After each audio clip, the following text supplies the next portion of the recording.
बिस्मिल्लाहिर्रहमानिर्रहीम। अस्सलाम वालेकुम नादरीन, आप यूट्यूब चैनल देख रहे हैं, मैं इमरान खान हूँ। नादरीन, ये बड़ी इंपॉर्टेंट खबरें हैं जो मैं आपके साथ शेयर करने जा रहा हूँ। एक तो ये है कि वादी तीरा के इंसिडेंट के बाद अब उसका रद्द-ए-अमल आ रहा है, वहाँ पे लोग एहतजाज कर रहे हैं। इससे पहले हमने देखा कि कुछ MNAs हैं, वो लोगों को लेकर कोई खबर आ रही थी कि ये लोग जा रहे हैं कोर कमांडर हाउस की तरफ, कभी खबर आ रही थी ये जा रहे हैं गवर्नर हाउस की तरफ। लेकिन फिर हमने देखा कि वो MNAs अली अमीन गंडापुर साहब के साथ बैठे हुए थे और वहाँ उन्होंने 1-1 करोड़ रुपए की इमदाद का ऐलान करवाया। मैंने आपको कल भी ये बात बताई थी कि MNAs MPs जो हैं वो नॉर्मली अवाम के गुस्से में शरीक हो जाते हैं, उनकी ये ड्यूटी है। और जैसे ही अवाम उनके कंट्रोल में आती है तो फिर वो चीज़ों को ठंडा करने का काम करते हैं हर कत्लेआम के बाद। और इसी तरीके से उन्होंने फिर काम किया है जो दिखाई दे रहा है बज़ाहिर। दूसरी जानिब लोगों के पास एक जरगा बैठा, हुकूमती लोग भी उसके अंदर बैठे और उन्होंने कोशिश की कि किसी तरह ये एहतजाज जो है वो तीरा वाला इसे ख़त्म किया जाए। तो जरगे के जो मुतालबात हैं वो सामने आ गए, यानी अभी तक जो मुतालबात मीडिया को दिए गए, जो बताया गया जनाब कि ये मुतालबात हैं, वो जरगा भी मुझे लगता है आपस में कर लिया। 2 मुतालबात हैं जनाब, जब तक वज़ीर आला और कोर कमांडर आके माजरत नहीं करेंगे तब तक हम मुज़ाकरात के लिए तैयार नहीं है, मामला आगे नहीं बढ़ेगा। अब वज़ीर आला से तो आप जहाँ मर्जी माफ़ी मंगवा लें, अली अमीन गंडापुर साहब को क्या फ़र्क पड़ता है? वो हाथ जोड़ के भी माफ़ी मांग लेंगे, ज़मीन पे भी बैठ जाएंगे। आप कहेंगे हमारे साथ एहतजाज में चल के लोगों के सामने माफ़ी मांगो, वो वहाँ पे चल के भी माफ़ी मांग लेंगे, उन्हें तो फ़र्क नहीं पड़ता। जिन लोगों ने मुल्क को यहाँ तक पहुँचाया पिछले लगभग 78 सालों में, वो माफ़ी नहीं मांगते और उन्होंने अपनी किसी गलती की आज तक माफ़ी नहीं मांगी। उन्होंने पाकिस्तान को 2 टुकड़े कर दिया, आज तक माफ़ी नहीं मांगी। कई वज़ीर आज़मों को घर भेज दिया, माफ़ी नहीं मांगी। कई जाली हुकूमतें बनाई, माफ़ी नहीं मांगी। अवाम का मैंडेट तारीखी नौयत का चोरी किया, माफ़ी नहीं मांगी। तो इन्होंने बहुत कत्लेआम भी किया पाकिस्तानियों को, कभी माफ़ी नहीं मांगी। मुल्क 2 टुकड़े हो गया ना, देखें वहाँ पे इतना बांग्लादेश में जुल्म किया, उसकी भी माफ़ी नहीं मांगी। भुट्टो की फांसी की भी माफ़ी नहीं मांगी। तो ये माफ़ी नहीं मांगते।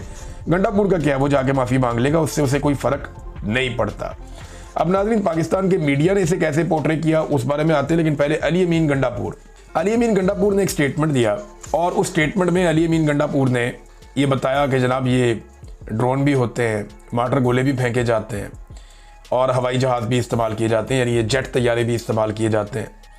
और इसी इंसिडेंट के बारे में भी उन्होंने इशारा दिया, खुलकर बात नहीं की लेकिन उन्होंने ये बात की। उन्होंने इसकी मजम्मत भी की, लेकिन साथ ही उन्होंने कहा कि फ़ौज को ये आईनी हक है कि वो ये करे, लेकिन हम सिविलियन की शहादतों में सिविलियन के साथ खड़े हैं, हम अमन के लिए अपना किरदार अदा करेंगे। फिर उन्होंने जंग का लफ्ज़ भी इस्तेमाल किया कि ये जंग है। तो मैं कुछ चीज़ें सामने रखना चाहता हूँ। नंबर 1 ये है कि किसी भी सूबे के अंदर फौजी कार्रवाई का हक फौज को नहीं है जब तक कि वो सूबा इजाज़त ना दे या वो सूबा ऑन डिमांड बुलाए ना फौज को, तब तक ये नहीं हो सकता। इसके लिए बाकायदा कानून साजी करनी पड़ती है। यानी अगर आप ये चाहते हैं कि आपके सूबे के अंदर फौज जो है वो कार्रवाई करे, तो उसके लिए ज़रूरी है कि आप एक कानून पास करके फौज को इसके लिए ख़ास तौर पे इजाज़त दें।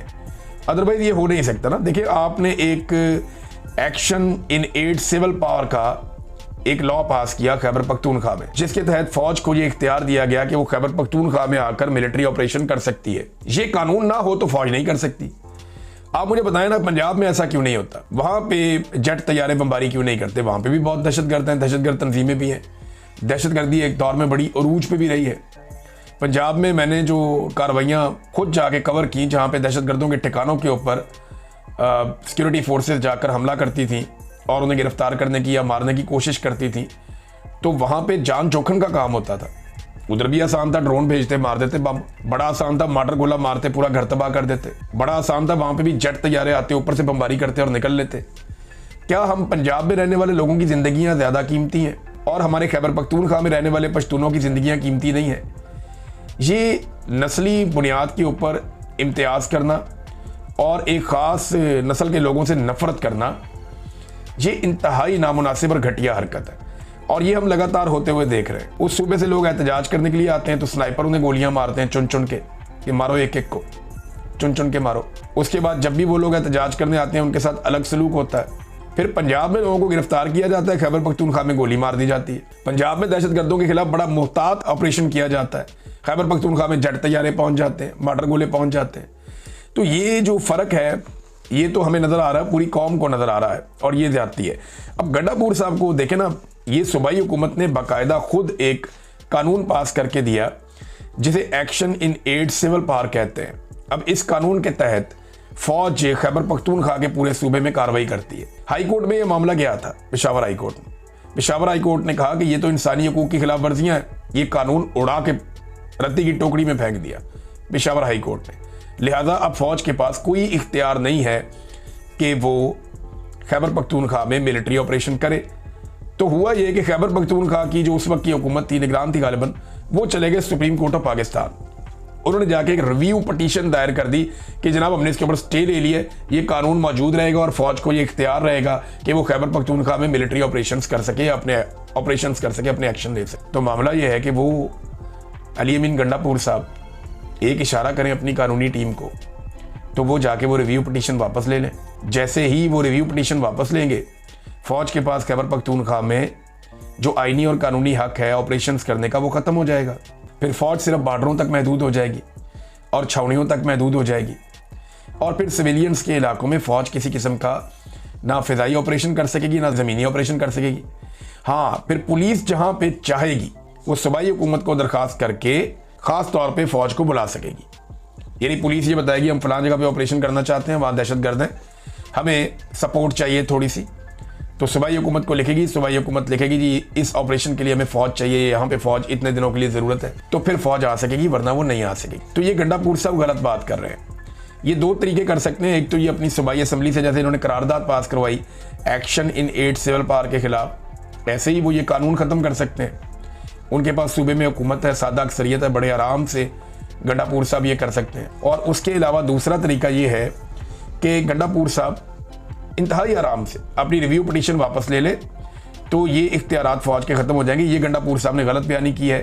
कोई भी आइन किसी भी मुल्क का हो, वो इस बात की इजाज़त नहीं देता, ताकि मार्शल लॉ लगाओ तो एक अलग बात है कि सूबों की खुद मुख्तारी के अंदर, क्योंकि लॉ एंड ऑर्डर सूबों का मसला है, तो वहाँ पर आके बाहर से मुदाखलत की जाए या वहाँ पे मिलिट्री अपने तौर पे खुद आकर मुदाखलत करे, तो ऐसा नहीं है। ये कानूनी हक सूबे ने खुद दे रखा है और सूबा जब चाहे इसे वापस ले सकता है।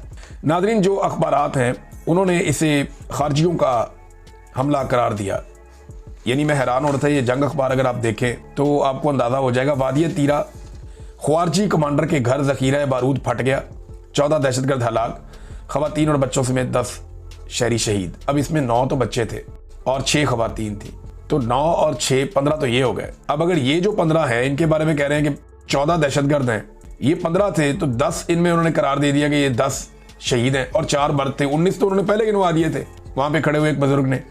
तो ये गलत रिपोर्टिंग हो रही है। अब तक के लिए इतनी, अपना ख्याल रखिएगा, अपने चैनल का भी